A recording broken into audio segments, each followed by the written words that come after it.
Kock is crowing, here cock indicates what. जहाँ cock जो शब्द है वो किसको इंडिकेट करता है, किसकी तरफ इशारा करता है? कॉक जहाँ पे एक नए दिन की शुरुआत का इशारा करता है। स्टीम इज फ्लोइंग, नदी जो है वो कल कल करके बह रही है।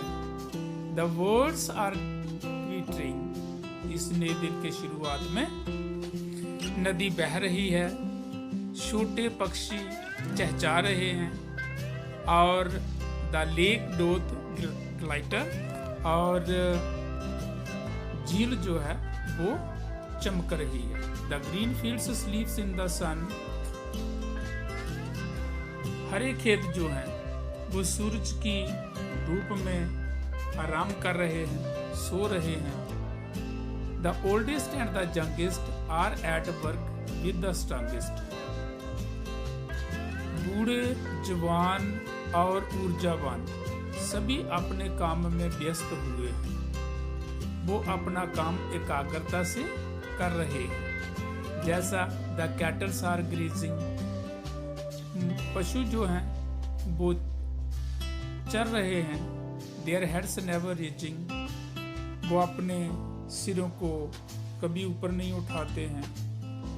मीन कहने का जहाँ जे, तात्पर्य कहने का जे, के पशु जो हैं वो एकाग्रता के साथ खेतों में चर रहे हैं, और उसी तरह से बूढ़े, नौजवान और जो ऊर्जावान हैं वो अपने काम को एकाग्रता के साथ कर रहे हैं।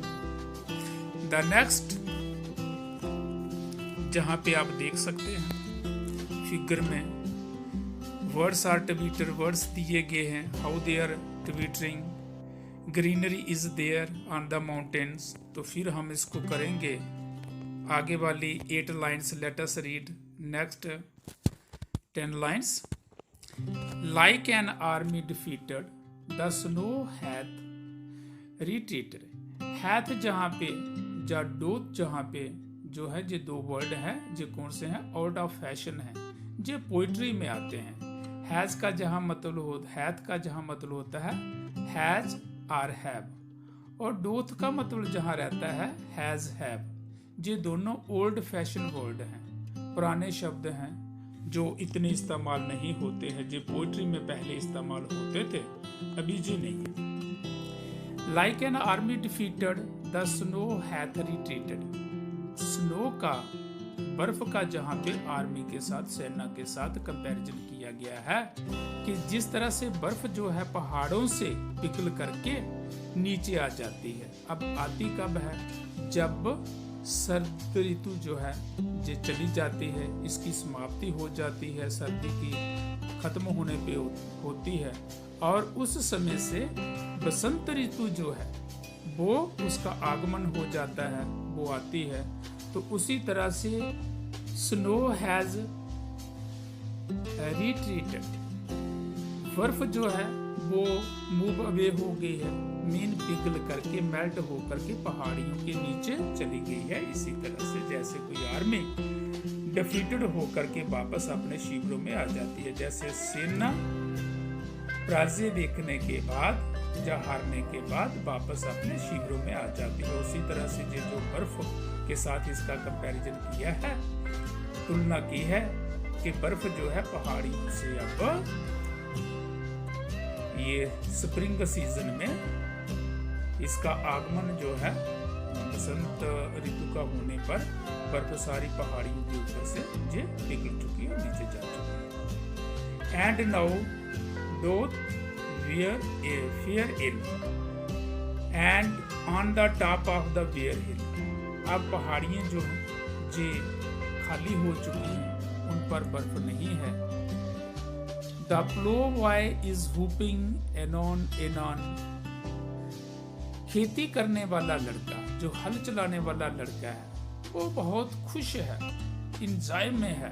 जस्ट नो अभी वो बड़ी खुशी महसूस कर रहा है।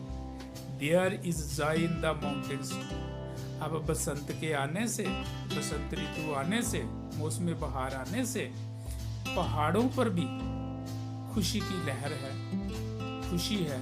There is life in the fountains, और झरनों में भी जीवन आ गया है, झरने भी अब बहने लगे हैं। स्मॉल क्लाउड्स आर सेलिंग, छोटे छोटे बादल आकाश के ऊपर चल रहे हैं। ब्लू स्काई प्रिवेलिंग, और नीले आकाश के ऊपर भी अभी जीवन आ गया, वो भी अभी एग्जिस्ट कर रहे हैं। प्रिवेलिंग मीन जहां existing. The rain is over and gone, अब वर्षा ऋतु जा चुकी है, उसकी समाप्ति हो चुकी है, और बसंत ऋतु का आगमन हो गया है। तो बसंत ऋतु में आप देखते हो, जब बसंत ऋतु का आगमन होता तो पेड़ पौधों पे जो पत्तियां हैं जो नई निकल आती हैं, मौसम बड़ा सुहाना हो जाता है। पहाड़ों के ऊपर से बर्फ जो है जी पिघल करके नीचे नदियों में बह जाती है, पहाड़ों में हरियाली आ जाती है। जहाँ बर्फ की वजह से पहाड़ जो हैं ढके होते हैं, कोई पेड़ पौधा दिखता नहीं है, तो वहाँ पे अब हरी हरी घास, पेड़ पौधे, ग्रीनरी जो है, हरियाली जो है ये चारों तरफ देखने लगती है। तो जहाँ पे पोइट जो कवि है विलियम वर्ड्स, वो रोमांटिक पोइट है, उसका नेचर से बहुत ज़्यादा प्यार है, प्रकृति से बहुत ज़्यादा सुंदरता से वो बहुत ज़्यादा प्यार करता है।